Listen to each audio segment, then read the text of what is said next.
Oi, gente, sou Lívia Azevedo, do primeiro ano B de Administração, e juntamente com minha equipe, que é composta por Lades Vila e Emily Gomes, iremos apresentar e falar sobre a tribo indígena Tumbalalá. Que lugares vivem essa população? Tumbalalá é um povo indígena originário do antigo aldeamento do Pambu, no sertão de Rodelas, Bahia. Seu território hoje compreende terras entre os municípios de Abaré e Curaçá, às margens do Rio São Francisco, no estado da Bahia. Historicamente, são relacionados aos povos cariris e procás. Quais são os seus mitos, ritos e cosmologia?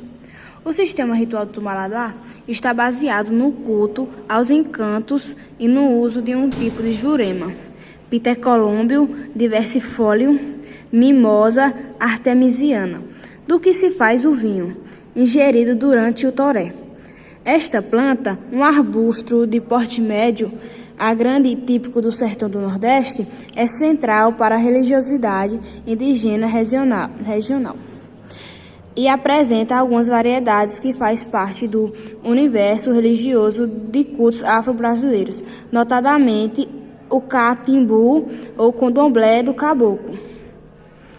Os encantos ou encantados e ainda mestres ou guias Tumbalalá são entidades sobrenaturais originadas do processo voluntário de encantamento de alguns índios, ritual ou politicamente importantes.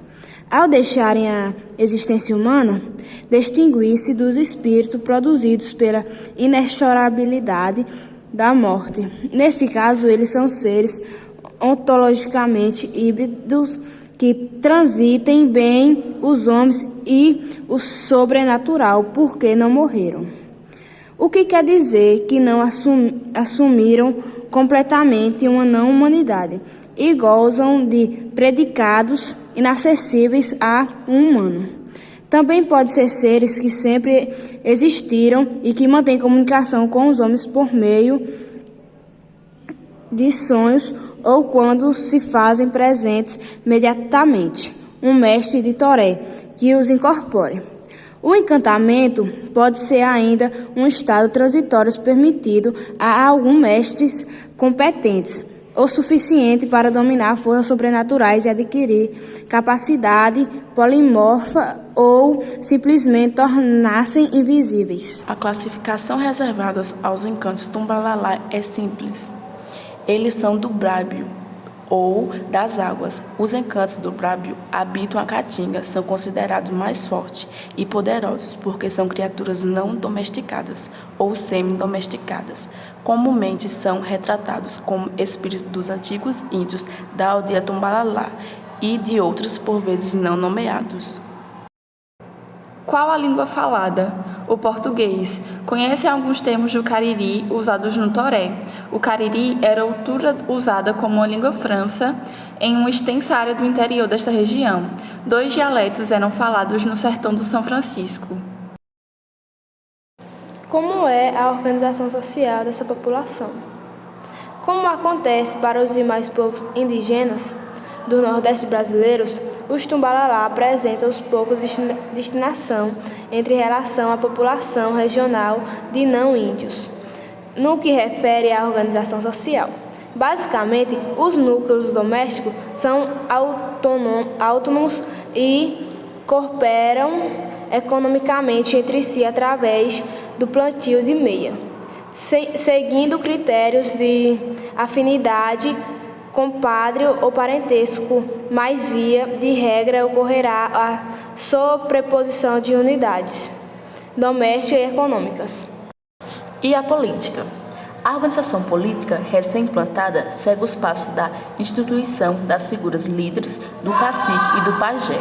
O papel da chefia, exercido pelo cacique, é válido para os assuntos que se referem aos interesses coletivos, mas não tem importância na esfera doméstica das famílias, atuando ele como um representante externo e principal articulador interno da mobilização coletiva, já que não é formalmente a figura do conselheiros. E a econômica? A paisagem das cercanas de Pambu é denominada pela Caatinga hiperxófila e pelo Rio São Francisco. Dada a escassez de chuvas ao longo de boa parte do ano, típica do clima semiárido, a atividade agrícola é frequentemente desenvolvida mediante técnicas de irrigação por molhação e dirigida ao cultivo da mandioca, feijão, cebola e, bem raramente, arroz. Quais são os objetos fabricados? Cerâmica de barro. Aqui temos imagens no processo para produzir a cerâmica até elas já finalizadas. Costumes gerais dessa população. A cultura tumbalalá é composta pelos costumes, tradições, o toré, a pesca, entre outros. Comemora-se dia 19 de abril, o Dia do Índio, com uma grande festa. O artesanato também faz parte dos hábitos desse povo.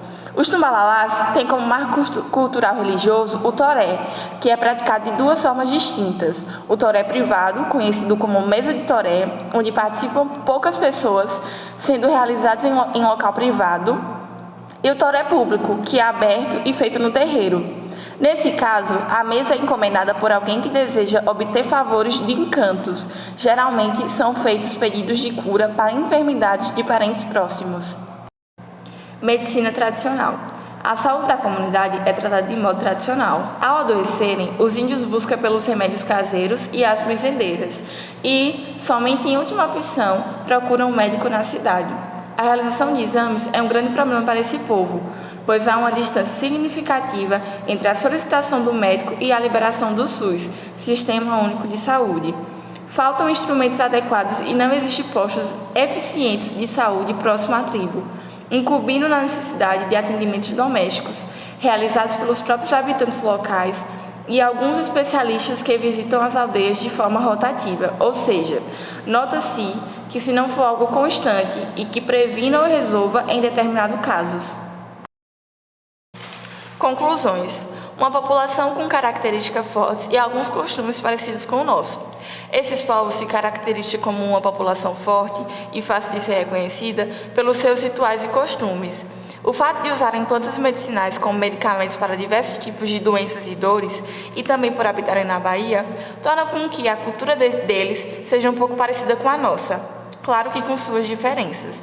Nós, alunas responsáveis por essa pesquisa, moramos no interior da cidade, portanto, nos identificamos um pouco com os costumes desses povos. Viemos de famílias que nasceram e se criaram no interior e por isso temos conhecimentos de plantas que podem ser usadas como medicamentos naturais.